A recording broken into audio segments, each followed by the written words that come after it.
મન થઈ ગયું કે મારા દીકરાને ત્યાં જવું જ છે. કેવું તો તમારી વહુએ કે છોકરાએ કે કીધું હશે કે ભાઈ ચલો નિશિતભાઈના ત્યાં ને સિવાય બીજે કઈ ફાઇલ મૂકી એવી કઈ ઘરમાં ચર્ચા? ના, એવું કઈ નહીં. તો નિશિતભાઈને ત્યાં જ જવાનું એવું કીધું. એવું કીધું તમારી વહુ અહીંયા હાજર છે અત્યારે સ્ટુડિયોમાં? ના, એવું નથી.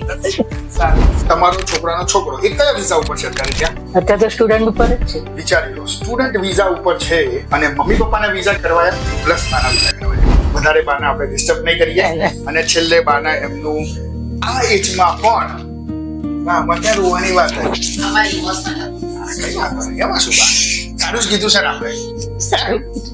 ચાલો, આ વસ્તુ ઇન્ડિયન્સ ની અંદર હોય છે કે ભાઈ અમે કઈ ઇન્ડિયન્સ કોઈનું કઈ છીનવા માટે કે કોઈની સ્પેસ લેવા નહીં જતો. એ એની મહેનત કરીને જ આગળ આવે એવો વર્ગ છે અને તોય એનું રૂટ્સ એના મા બાપ અને મા બાપથી બી ઉપર બાંધા એમને એ નથી ભૂલતો. બહુ જ આશા રાખું. મેં વાત કરી બાના આઈમાં પૂછ્યું, બા હા મારી બહુના છોકરાને જવું હોય તો જા. છોકરાનો છોકરો કોને ના ગમે? હે ને બા? બરોબર. આ તો મોડીનું વ્યાજ થયું. સટલી વાત.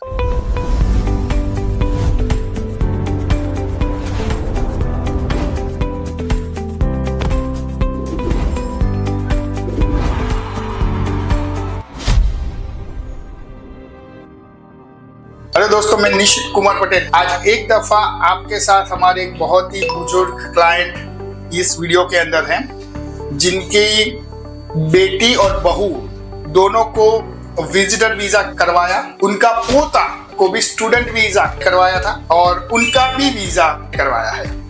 तो मतलब पूरी फैमिली में जैसे हमारा बहुत ही फेमस है यही चीज के लिए कि कभी कोई फैमिली में से एक आदमी हमारी सर्विस लेता है तो फिर वो यूज टू हो जाता है और वो हमारा प्रोफेशनल रिलेशन से छूट के फैमिली का मेंबर हो जाता है. ऐसे ही बहुत ही बुजुर्ग व्यक्ति हमारे साथ है, उनसे हम आपकी बात करवाएंगे जो ये एज में भी सक्षम है विदाउट व्हीलचेयर कनाडा जाने के लिए. आगे का जो वीडियो रहेगा हमारी लोकल लैंग्वेज गुजराती में रहेगा. अरुणा बा केम छो? બસ મજામાં. બા તમારી ઉંમર કેટલી થઈ ગઈ છે અત્યારે? મારે અત્યારે 72 ચાલે છે. 72 યર્સ. અને આ ઉંમરમાં પણ બા તમે એનર્જેટિક છો, તમે કેનેડા જશો છોકરાના છોકરાને મળવા મારો વાત અને વ્હીલચેર વગર જશો. વ્હીલચેર વગર. તો બા આ એજમાં બી તમને જવું છે, તમારે એવું શું તમને પ્રેરણા મળી કે ભાઈ ના, બસ મન થઈ ગયું કે મારા દીકરાને ત્યાં જવું જ છે. કેવું તો તમારી વહુએ કે છોકરાએ કે કીધું હશે કે ભાઈ ચલો નિશિતભાઈના ત્યાં ને સિવાય બીજે કઈ ફાઇલ મૂકી એવી કઈ ઘરમાં ચર્ચા? ના, એવું કઈ નહીં. તો અહીંયા નિશિતભાઈને ત્યાં જ જવાનું એવું કીધું. એવું કીધું? તમારી વહુ અહીંયા હાજર છે અત્યારે સ્ટુડિયોમાં? ના, એવું નથી. સારું.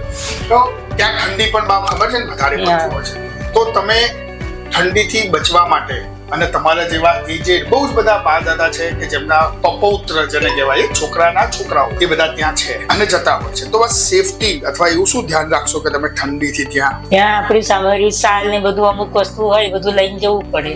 ઓકે. એના સિવાય તમે કદાચ એવું નક્કી કરો કે જ્યાં ત્યારે ઉનાળાનો માહોલ હોય ત્યારે જ જવાનું પ્રિફર કરો, હે ને? એટલે હજુ નક્કી નથી કે કયા ટાઈમે જવું, પણ બરફ સ્નો ઓછો હોય, હા ઓછો હોય ત્યાં એવા ટાઈમે જવું આગળ પડે, બની શકે એવું. હે ને? તો હું તમારા માધ્યમથી એ પણ જણાવીશ કે ઘણી વખત એવી કમ્પ્લેન કરે છે ત્યાંની ગવર્મેન્ટ કે અમે ઇન્ડિયન્સને ગ્રીન કાર્ડ આપીએ છીએ, ઇન્ડિયન્સને PR સિટીઝન આપીએ છીએ, પરંતુ એ 160 દિવસ 170 દિવસ જેવું એ દેશની બહાર રહે છે, એ ઇન્ડિયામાં રહેવા જતા રહે છે. તો હું એ સમજાવવાની કોશિશ કરીશ કે 72 યર્સ સુધીની વ્યક્તિ એની આખી લાઈફ લાઈન એની બોડીનું સાયકલ એ ઇન્ડિયન એટમોસ્ફિયર સાથે સેટ થયેલું હોય. એ ઇન્ડિયામાં ગોડની એટલી બધી કૃપા છે કે ઇન્ડિયાની અંદર 3 અલગ અલગ સિઝન છે. મતલબ ઇન્ડિયાની અંદર એવું છે, કદાચ જેનો બાય બોર્ન અમેરિકા કેનેડામાં થયો હશે એમના નહીં સમજાય, કારણ કે ત્યાં જનરલી 2 સિઝન હોય છે. ઇન્ડિયામાં 3 સિઝન અલગ અલગ છે. વિન્ટર અલગ છે, સમર અલગ છે અને મોન્સૂન અલગ છે. તો એ આપણી બોડી સાયકલ જોડે એવું મેચ થયું હોય ને જ્યારે 72 યર્સની એજ સુધી ખાસ તો એમને છે ને ઠંડી વધારે ત્યાં સહન ના થાય, એટલે એવા પેરેન્ટ્સો ઇન્ડિયામાં આવતા હોય છે કે એ દરમિયાન ઇન્ડિયામાં ઠંડી જ હોય છે પણ એ કમ્પેરમાં ઓછી હોય છે. તો જો આ વિડીયો એવા કોઈ વ્યક્તિ સુધી પહોંચે કે જે અમેરિકા કેનેડાની અંદર હોય અને આ વસ્તુને સમજી શકે, તો હું આશા રાખું છું કે એના ગવર્મેન્ટ સુધી આ વસ્તુ પહોંચાડે કે ઇન્ડિયન અને જે એશિયન કન્ટ્રીઝના લોકો છે પર્ટિક્યુલર, જેની અંદર પાકિસ્તાન, બાંગ્લાદેશ, શ્રીલંકા, ઇન્ડિયા આ બધું આવી ગયું. આ બધાના વૃદ્ધ વ્યક્તિઓ એ ત્યાંના શિયાળો સહન નહીં કરી શકવાના કારણે, કારણ કે એમની આખી બોડીની સાયકલ એવી છે વર્ષો સુધી ઇન્ડિયામાં આવતા હોય છે.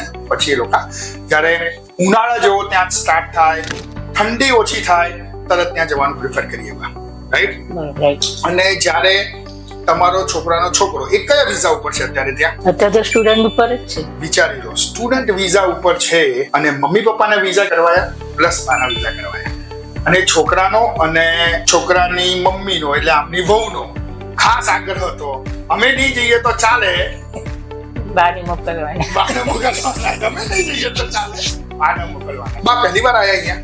હા, એ પહેલી વખત. તો તમારા ફોર્મ્સ ને બધું ચેક કોણ કરતું હતું? તો પછી ડોક્યુમેન્ટેશન નું બધું કાર્ય મારો દીકરો કરતો હતો, બરોબર? અને જ્યારે બા અહીંયા આગળ આવ્યા પહેલી વાર અને બાની જોડે મેં વાત કરી અને બાના એજમાં પૂછ્યું કે બા, હા મારી વહુના છોકરાને જવું હોય તો જાય, છોકરાનો છોકરો કોને ના ગમે, હે ને બા? બરોબર. આ તો મોડીનું વ્યાજ થયું. અને જ્યારે આવી બા એ છોકરા જોડે જાય તો છોકરાને કેટલો આનંદ આવે, એ અલગ વસ્તુ છે આખી. અમે જીતને બી પૂછીશું તમે જશો ત્યારે કે ભાઈ બા તારી જોડે આવી ગઈ, હવે તને મજા? તો કદાચ એક ઈચ્છે એવું. અને એશિયન અને મેં ઇન્ડિયન પર્ટિક્યુલરલી ઇમોશનલ વાળી વ્યક્તિ છે અને ફેમિલીઝ ગમે છે, એટલે ફેમિલીઝ ઓલવેઝ જોડે રહે એવું ઈચ્છે છે. અને એ બાબતનો બહુ જ આનંદ છે કે એમના ફેમિલીમાં 4 મેમ્બર, 4 ને કેનેડા. અને બા કેટલા શોર્ટ ટાઈમમાં તમારે વિઝા આવ્યા? બહુ જલ્દી આવી ગયા, બહુ જલ્દી આવી ગયા. અને બાનું બધું જ કાર્ય એમની વહુ અને દીકરો હોશિયાર છે, એક્ટિવ છે, એ બધું ચેક કરતા હતા. વધારે બાને આપણે ડિસ્ટર્બ નહીં કરીએ. અને છેલ્લે બાના એમનું આ એજમાં પણ મને રોવાની વાત અમારી ઇમોશનલ એમાં શું બા સારું જ કીધું છે ને આપણે. આ વસ્તુ ઇન્ડિયન્સની અંદર હોય છે કે ભાઈ અમે કઈ ઇન્ડિયન્સ કોઈનું કંઈ છીનવા માટે કે કોઈની સ્પેસ લેવા નહીં જતો, એ એની મહેનત કરીને જ આગળ આવે એવો વર્ગ છે. અને તોય એનું રૂટ્સ એના મા બાપ અને મા બાપથી બી ઉપર બાધા એમને એ નથી ભૂલતો. બહુ જ આશા રાખું. મારી પાસે હવે આગળ વર્ડ નથી એવા, વધારે ઇમોશનલી મિસ્ટેક થાય એની વાળા વિડીયોને એન્ડ કરીએ. પાસપોર્ટમાં 2027 સુધીની વેલિડિટી છે અને બાના વિઝા પણ 2027 સુધી છે. આશા રાખું કે બા 2027 પછી પણ પાસપોર્ટ રિન્યુ કરાવે અને અમારી જોડે 2037 સુધી વિઝા લે અને 2037 સુધી પણ બા ત્યાં જાય, સદી પૂરી કરે, હે ને? એવા ખૂબ સારા આશીર્વાદ અમને પણ આપો બા, અમારી આખી ટીમને, કે અમે આવી રીતના ઘણાનું કામ કરી શકીએ. Thank you. ऐसे ही और पेरेंट्स, क्लाइंट्स और स्टूडेंट्स की जर्नी हम आपके साथ शेयर करेंगे. अगर इस चैनल को सब्सक्राइब और लाइक नहीं किया है तुरंत कीजिए. Thank you very much for watching.